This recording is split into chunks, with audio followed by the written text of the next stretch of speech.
Boa noite, meus irmãos. Que a paz do Mestre Jesus esteja em nossos corações.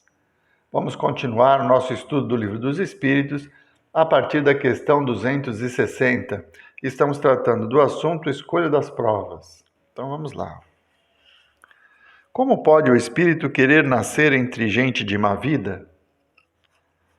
É necessário que seja posto num meio em que possa sofrer a prova que pediu. Pois bem, é preciso que haja analogia. Para lutar contra o instinto do roubo, é indispensável que se ache em contato com gente dessa espécie.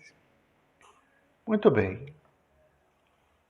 É muito difícil imaginar que alguém escolheu renascer num ambiente ruim, tá?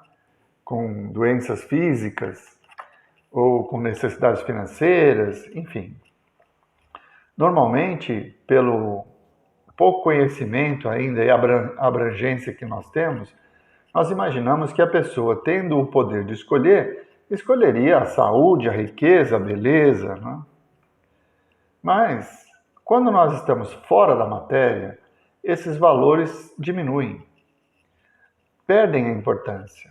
O que efetivamente nos traz valor são as nossas conquistas morais, são as vitórias que temos sobre as nossas más tendências. Por isso que muitas vezes a prova é escolhida de uma forma a nos colocar em situações em que podemos exercitar a humildade, exercitar a caridade. E se nós não tivermos a oportunidade no meio adequado, como nós vamos saber se venceríamos ou não? Então, muitas vezes o espírito pede uma prova muito difícil. Eu vou me lembrar de uma das descrições de espíritos que se comunicaram através do livro Céu e Inferno, que era de um senhor, uma pessoa muito boa, que cuidava da comunidade, e que ele acaba sendo enterrado vivo, porque ele tinha uma doença que dava a aparência da morte. Depois o corpo foi exumado e constatou-se que ele foi enterrado vivo. Uma morte horrível. E a neta dele não se conformava com essa situação. Aí ele vem se manifestar justamente para consolar a neta. E diz assim, que numa vida anterior ele havia sepultado a esposa, né, viva ainda, numa parede, pelo ciúme, pela doença que ele tinha.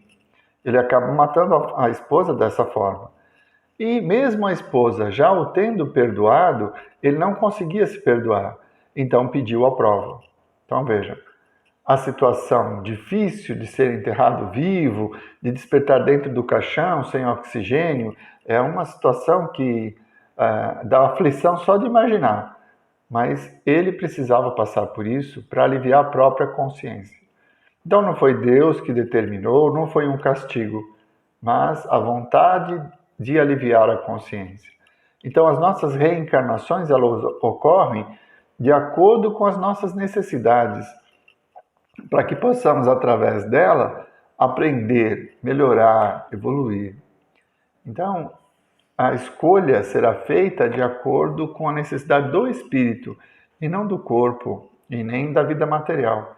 Por isso, esses valores da riqueza, da beleza, da saúde, eles podem ficar de lado, porque é mais importante para aquele que reconhece a imortalidade do espírito, a vida no mundo espiritual, tendo como valores a caridade, o amor, uma consciência tranquila, é melhor, é mais importante do que a riqueza, ou a beleza, ou os bens, os valores que na nossa sociedade podem caracterizar a felicidade, né?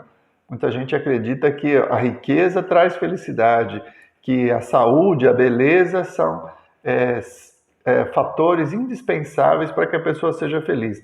E não é isso. A felicidade está relacionada com a resignação diante das provas, né? Com a aceitação de quem é, com a humildade de compreender a vontade do Pai. É aí que está a felicidade, né? Quando nós não nos revoltamos com aquilo que nós recebemos pela misericórdia do Pai, nós somos felizes. Quando nós não aceitamos a vida, aí nós vamos sofrer. 260A. Assim, se não houvesse gente de má vida na terra, o espírito não encontraria aí meio adequado a certas provas? E deveria se lamentar isso? É o que ocorre nos mundos superiores, onde o mal não tem acesso. Eis porque neles só existem espíritos bons. Fazei que em breve o mesmo aconteça na terra. Os espíritos estão reunidos por afinidade. A Terra hoje é um mundo de provas e expiações, porque a grande maioria dos espíritos que aqui habitam estão nessa fase evolutiva. À medida em que nós formos superando as nossas más tendências e evoluindo, então o ambiente da Terra vai se modificar. Aí espíritos ainda endurecidos, que necessitam de provas como a convivência com malfeitores, a oportunidade do furto, né? Porque dizem no ditado popular, a oportunidade faz o ladrão, mas na verdade é a vontade que faz o ladrão, né? A oportunidade, você pode se deparar com ela e resistir ao mal, né? Por isso uma prova, por isso uma expiação. Mas haverá um momento em que a Terra vai evoluir. E em mundos superiores, esses espíritos não podem reencarnar, porque eles não têm meios para evoluir ali, diante das facilidades dos mundos mais evoluídos. Então, o fato da necessidade de ainda o mal existir está intimamente relacionado com a nossa necessidade de evolução, de conviver com a dor e aprender a enxergar a misericórdia, a justiça de Deus, apesar da dor. É esse o princípio. Por isso que nós vivemos vicissitudes, né? Temos dificuldades diante da vida, com situações que nos contrariam, que nos tiram do plumo, para tudo isso, para que nós possamos aprender a nos dominar, a confiar na justiça de Deus, a ter paciência, perseverança. Tudo isso está relacionado com a nossa necessidade evolutiva, por isso estamos aqui. 261. Nas provações por que deve passar para alcançar a perfeição, o espírito terá de experimentar todos os gêneros de tentações? Terá de passar por todas as situações que possam excitar-lhe o orgulho, a inveja, a avareza, a sensualidade, etc.? Certamente não, pois sabeis que há os que tomam desde o princípio um caminho que os livra de muitas provas. Mas aquele que se deixa arrastar para o mau caminho corre todos os riscos desse caminho.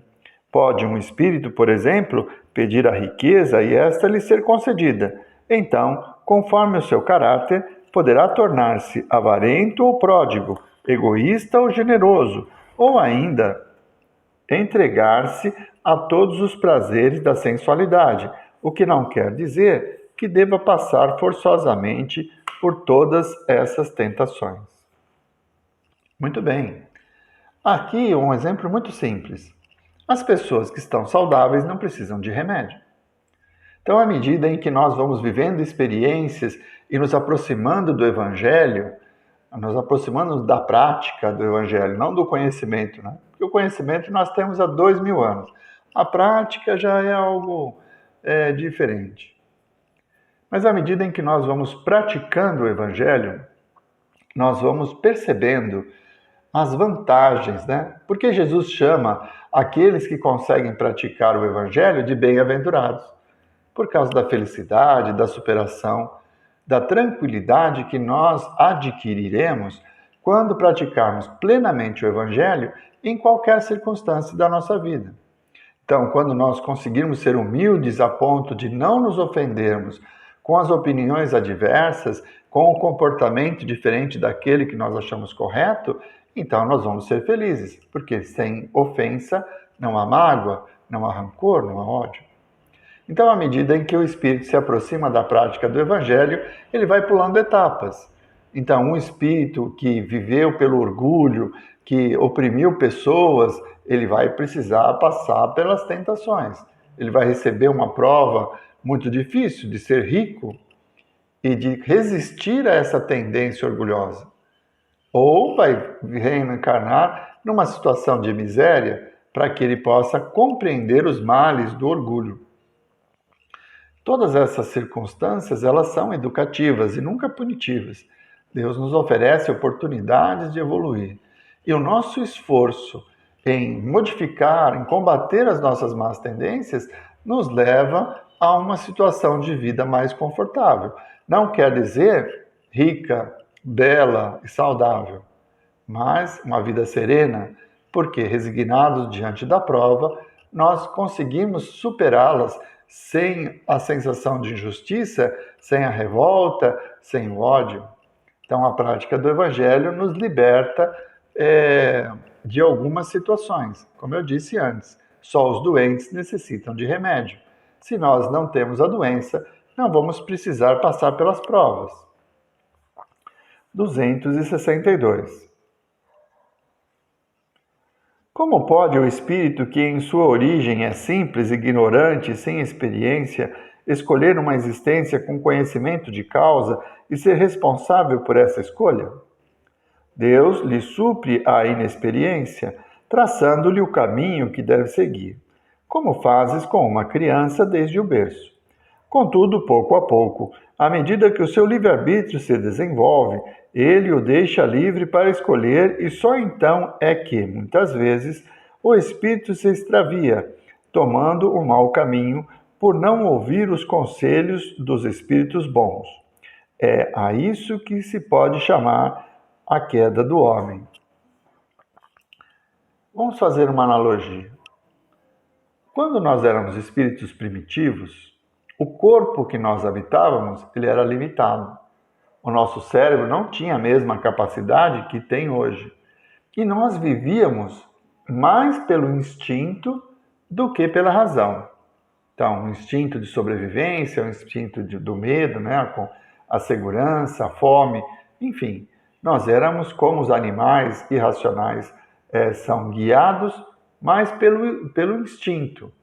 Quer dizer, a vontade ainda não estava tão presente. O mesmo acontece com uma criança na sua tenridade. Nos primeiros meses, nos primeiros anos de vida, ela não sabe o que é bom, o que é ruim. Se você oferecer a ela um alimento sem sal, ela vai consumi-lo normalmente, porque ela ainda não sabe o que é o sal. Então, ela vai aceitar aquilo que o pai lhe ofereceu. É mais ou menos isso que acontece nas primeiras encarnações. Nós vamos vivendo pelo instinto e aceitando o que o pai nos oferece, para que nós possamos aprender. E à medida em que nós vamos aprendendo as novas situações, nós vamos nos afastando do instinto e ampliando a razão, tendo o poder de escolha. Só que, diante do poder de escolha, muitas vezes as paixões nos dominam e o orgulho, a vaidade, o egoísmo acabam nos conduzindo para más tendências.